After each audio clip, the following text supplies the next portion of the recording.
In a small community, the impact of a dedicated teacher resonates deeply. Darla Morrow, a long-serving educator at Greenwood ISD, has been nominated for the prestigious Teacher of the Year award. This is her story, a story of resilience, dedication, and the lives she's changed. Hello, my name is Darla Morrow. I teach in Greenwood at Greenwood ISD, and I teach at James R. Brooks Middle School. I work with 6th, 7th, and 8th graders that have been diagnosed with dyslexia.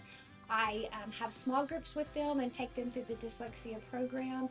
And I also provide the dyslexia services on campus. That means I attend the 504 meetings, the ARD meetings, and also I monitor the students that have already been through the dyslexia program.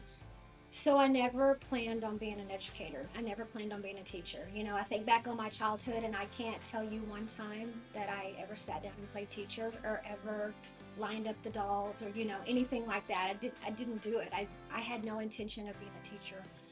What I wanted in life was to help people. I know that, thinking back on my beginning of my college career, that is the one thing that I definitely was looking towards doing was helping people. I have a bachelor's degree in human development and family studies with an emphasis in early childhood. I graduated with that and I'm like, what am I gonna do with that? I became a juvenile detention officer, and during that time I was working a night shift. I was working 3 p.m. to 11 p.m. I was single. I was like, I think I'll go to grad school and get my teaching certificate. I was at Texas Tech. I started taking a class on how to teach science to elementary students, and I'm like, this is fun. Like, I like this. And I think a good teacher adds value to the student.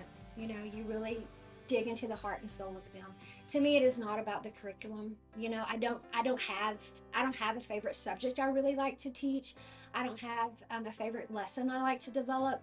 It is getting into the hearts of those students, and it is helping them feel valuable. It is helping them to realize they have potential about them. During 5th and 6th grade, I was definitely shy and intimidated by her, but now I kind of see her as a second mom to me. She's always there for everything you need, no matter how big or small it was.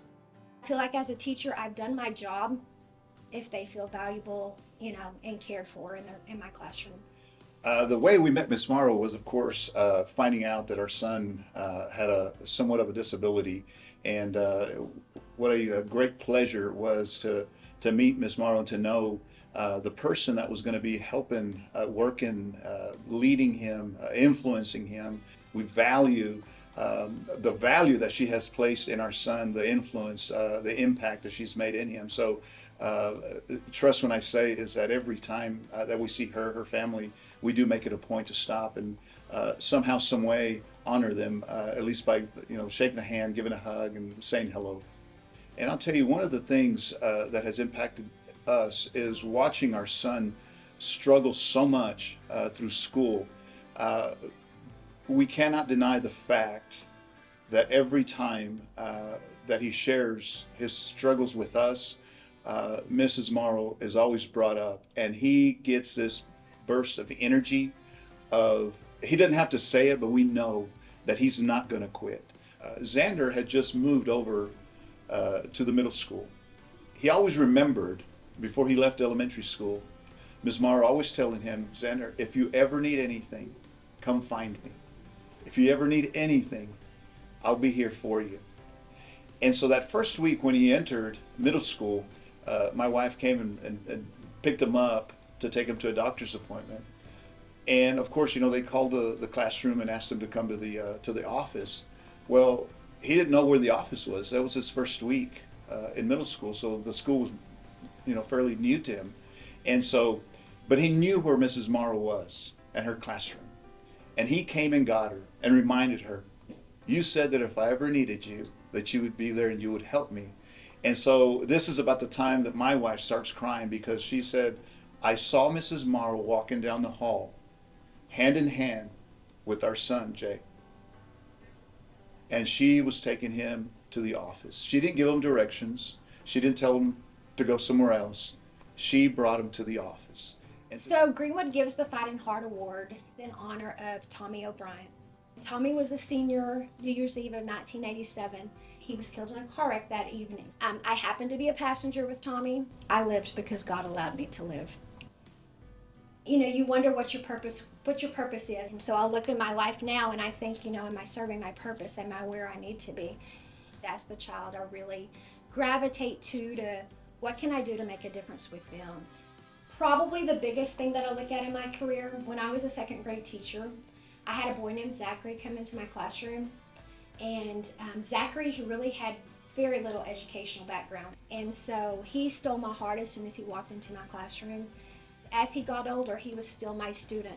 When he was a fifth grader, I got a call from our principal, and she was like, Zachary needs a place to live. And so my home became his home. That I got to play a part in not only his academics, but I, in a sense, got to be his mother for some time and got to take him under my wing. And that was imperative to me. And I got a text from him this past May, and he had graduated from high school. And I'm like, I love that not only was I a part of his academics, but I was part of his life. Well, Miss Morrow's a great teacher. She's a great Christian woman with great values, and does things for kids and part of our community that's outside of the classroom.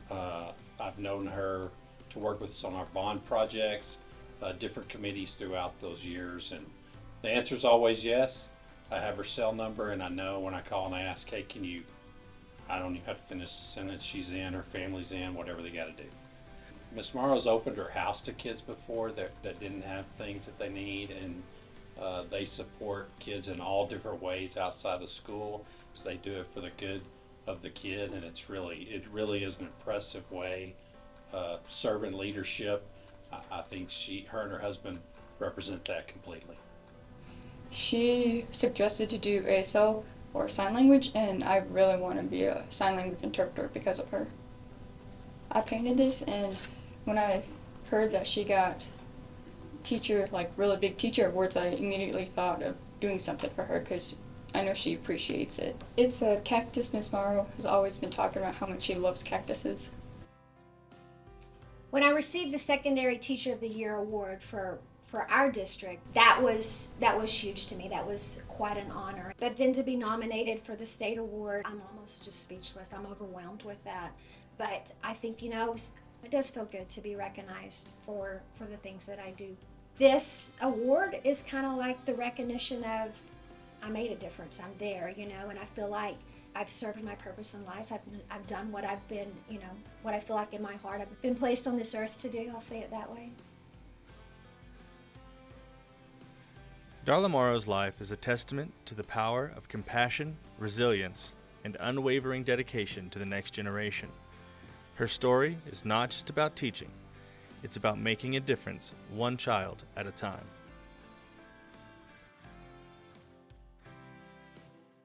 Because for my reading, my grades were so bad until I went to dyslexia, and then after a couple weeks and stuff, eventually I started to grow more and more in reading till eventually I was able to pass. And also Miss Morrow's class is the best class. Last year when I was in 6th grade, I had the choice to stay in this class or go to a different elective, and I chose to stay in this class because I love Miss Morrow so much, and she's helped me through a lot.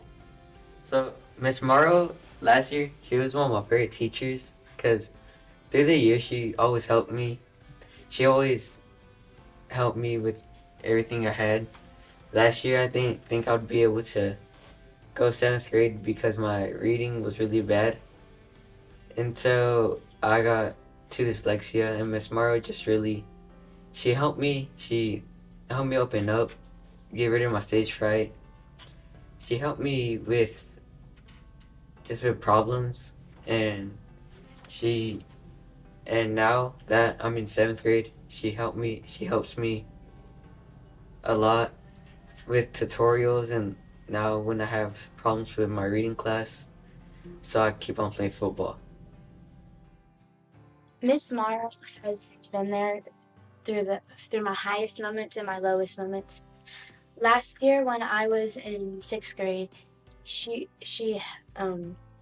at home I was going through a hard time, and she helped me get through it. And every time, like last year, she helped me get through my fear of reading, chapter books and like super big books. Because last year, I would always read tiny books, and when I saw a huge word or like a big paragraph, um, I would get like really frozen up.